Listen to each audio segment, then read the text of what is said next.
ஹரே கிருஷ்ணா பரமஜெயதே ஸ்ரீகிருஷ்ண சங்கீர்த்தனம் ஜெய் சிர்ல குருதேவ். பகவத்கீதை 3ஆம் அத்தியாயம். கடமை ஆற்ற வேண்டிய முறை. பதம் 4.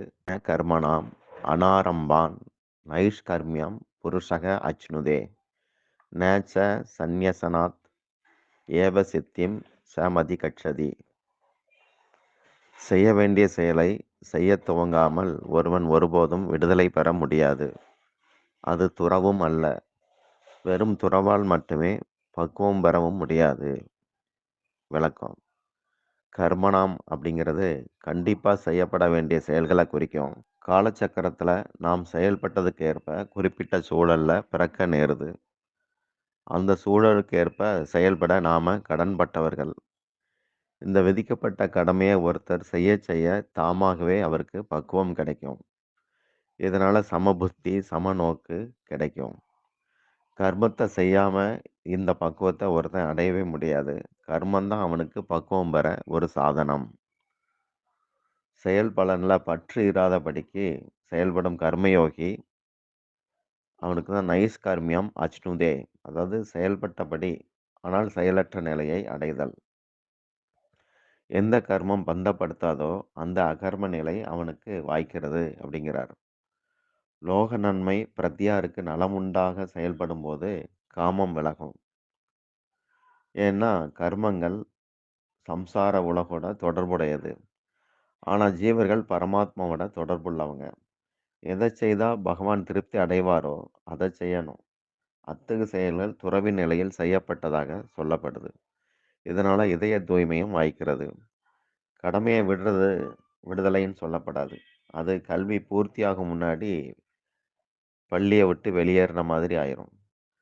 கனி ஆகும் வரைக்கும் காய் காத்திருக்கணும். கனிஞ்ச காரணத்தால் அது தானாகவே விடுபடுது. அது விடுபட்ட விஷயம் மரத்துக்கு கூட தெரியாது. இதுதான் முறையான துறவு.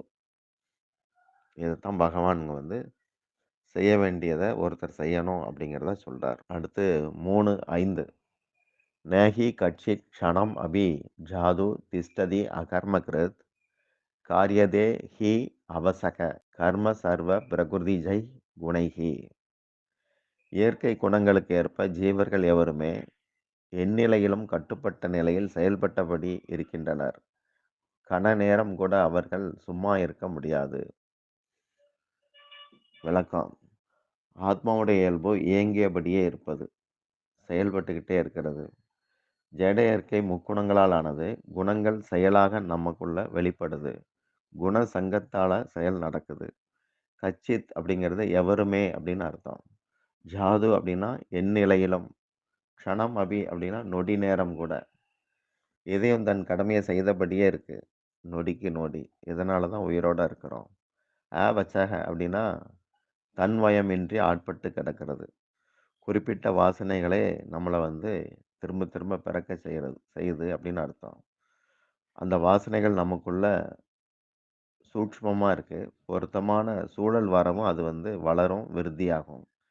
இந்த வாசனைகள் விருத்தியாகும் சூழல் முக்குண சம்பந்தத்தால் உண்டாக்குது. அந்த சம்பந்தத்தால் உண்டாகுது. இந்த குண சம்பந்தம் பிரகிருதியிலிருந்து உண்டாகுது. இப்படி ஒரு சுழற்சி அதில் மறைஞ்சிருக்கு.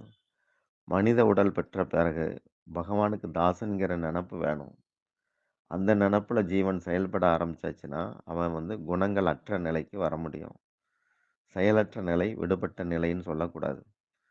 செயலற்று இருந்தால் விடுபடலாம் அப்படிங்கிற நினப்பு வர்றதுக்கு காரணம் விரக்தி. மனித யோனி தவிர்த்து பிற யோனிகளில் பயணிக்கும் போது செடி கொடி மரங்கள் இப்படிலாம் இருக்கும்போது அவ்வளவு செயல்கள் கிடையாது.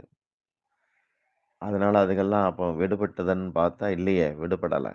அதனால தான் பகவான் மனித உடல் பெற்ற பின் அப்படிங்கிற அர்த்தத்தில் முந்தைய பதத்திலே புருஷக அச்னுதே அப்படிங்கிறார். புராணி சரதி இதி புருஷக. காலங்காலமாக சூட்சும தேகத்தோடையும் ஸ்தூல தேகத்தோடையும் பயணிக்கிறவனுக்கு புருஷன் பேர். அர்ஜுனன் கொல்லும் பணியில் விருப்பம் இல்லாமல் இருந்தான். பாவம் பண்ண அவனுக்கு விருப்பம் இல்லை. பாபத்தால் சிக்கல் கூடிட்டு மீண்டும் பிறக்க நேரிடும் அப்படிங்கிறது அவனுடைய கருத்து. ஆனால் பிறவி ஒரு பிறவிங்கிறது பந்தத்துக்கும் விடுதலைக்கும் செயல்களை காரணமாக இங்கே பகவான் காட்டலை, மனம்தான் காரணங்கிறார். அத புரிஞ்சு செயல்படணும். மனசுல இருக்கிற விருப்பு, வெறுப்பு தான் பிறவி பந்தம், விடுதலை இதுகளுக்கு காரணமா இருக்கு அப்படிங்கிறது கருத்து. ஹரே கிருஷ்ணா.